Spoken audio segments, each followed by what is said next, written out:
domaine du château de la Castille, en réalité, remonte au tout début, au XVIe siècle, puisque les premières traces en fait, cadastrales où le mot Castille apparaît remontent en 1566, puisqu'à l'époque, en fait, toute la vallée du Capot était occupée par les armées impériales de Charles Quint, qui étaient donc les armées espagnoles qui occupaient à la fois toute cette plaine, et en même temps qui ont été ceux qui ont planté les premières vignes dans la vallée du Capot.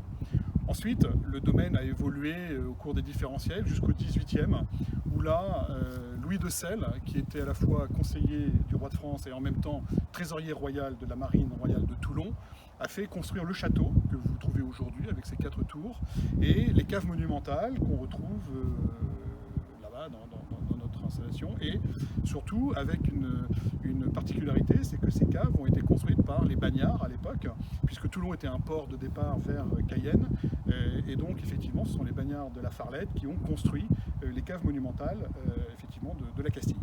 Voilà. Ensuite, à la fin du 18e, début 19e, Louis de Selles a vendu la propriété à une famille de soyeux lyonnais, c'est la famille Aubert, et qui là a vraiment insisté sur le développement à la fois du vignoble et de la commercialisation des vins de la Castille, où on retrouve aujourd'hui une taille de vignoble qui date de cette époque, donc début 19e, sur une surface totale de 160 hectares.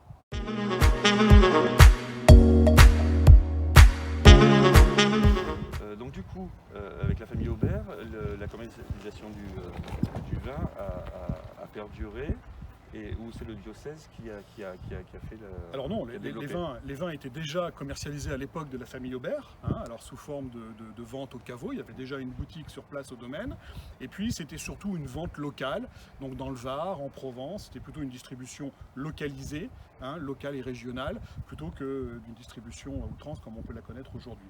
Et puis lorsque le diocèse a récupéré en réalité le domaine, ce sont des prêtres en premier lieu qui ont commencé à s'occuper de l'activité viticole, jusque dans les années 2000 à peu près, où là on a commencé à avoir des gens qui étaient formés, des professionnels du vin, qui ont commencé à prendre en charge le destin du domaine, avec la consolidation effectivement de l'encépagement, de tout le développement de la vigne, et puis bien sûr de structurer également des schémas et des canaux de distribution, que ce soit en grande distribution, qui est aujourd'hui un de nos segments principaux, avec les réseaux traditionnels, l'export. Voilà, et aujourd'hui, effectivement, on tend à se diriger plus vers une commercialisation traditionnelle d'un domaine de Provence, à peu près sur tous les segments de marché qui existent aujourd'hui.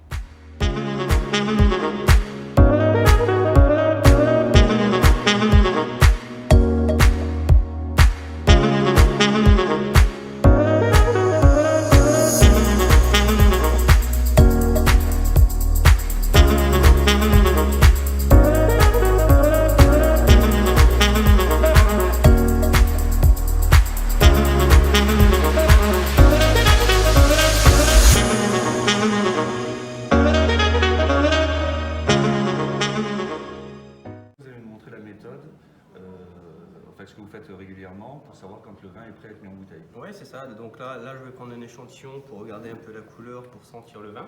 Et car le vin, comment on sait qu'il est bon à mettre en bouteille? À l'issue de l'assemblage, on fait des dégustations très régulièrement, au moins une fois par mois. Et à l'issue de cette dégustation, on sait quand le vin est prêt à mettre en bouteille et à être commercialisé.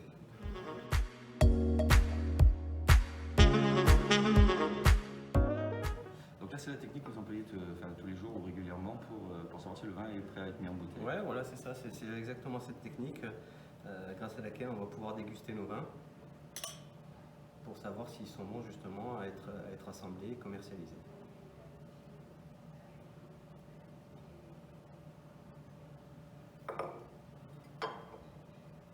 Voilà, ça nous permet de regarder, de voir la couleur de notre vin. Les sensations olfactives. Voilà.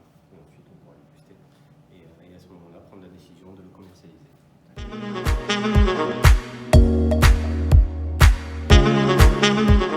Monsieur Fischer, tout à l'heure vous disiez que vous aviez 24 cépages sur le domaine, et donc ce qui va vous permettre d'avoir une multitude de vins à assembler et pour avoir de nouvelles cuvées.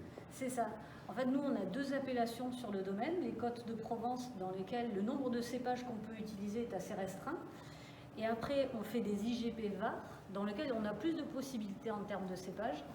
Et donc, dans la limite de la réglementation, on utilise tel cépage ou tel autre parce que chaque cépage apporte ses caractéristiques, comme on pourrait avoir différentes fleurs dans un bouquet de fleurs. Donc nous, ce qu'on fait, c'est qu'on vinifie séparément chaque cépage de chaque parcelle. Et donc à la fin des vendanges, début novembre, toutes les cuves sont toutes différentes, avec chacune ses caractéristiques. Celle-ci aura les grenaches de la parcelle de la Gouargue, l'autre aura d'autres cépages.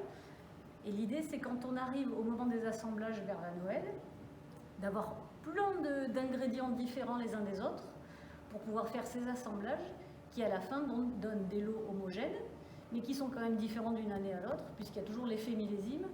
Et c'est ça qui est passionnant dans le vin, c'est qu'on n'aura pas 2 millésimes pareils, et donc on aura toujours un vin différent, tout en ayant cette trame, parce que les raisins viennent toujours du même domaine, des mêmes parcelles.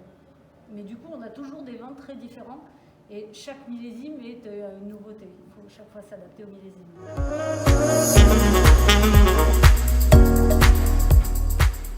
Comment vous arrivez à maîtriser la couleur des vins rosés que vous produisez?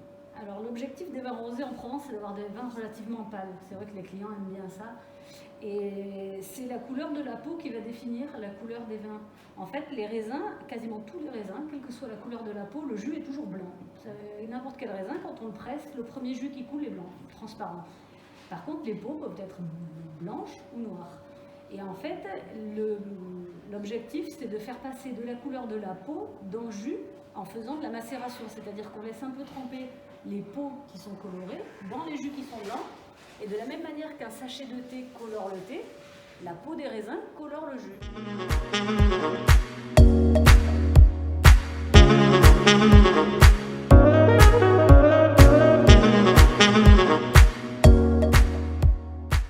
Je vous remercie de nous avoir accueillis dans ce magnifique domaine et de nous avoir fait un peu l'historique et les méthodes de fabrication de votre vin qui est délicieux d'ailleurs. C'était un moment très... Mais écoutez, merci beaucoup en tout cas d'avoir pris le temps de venir jusqu'à nous.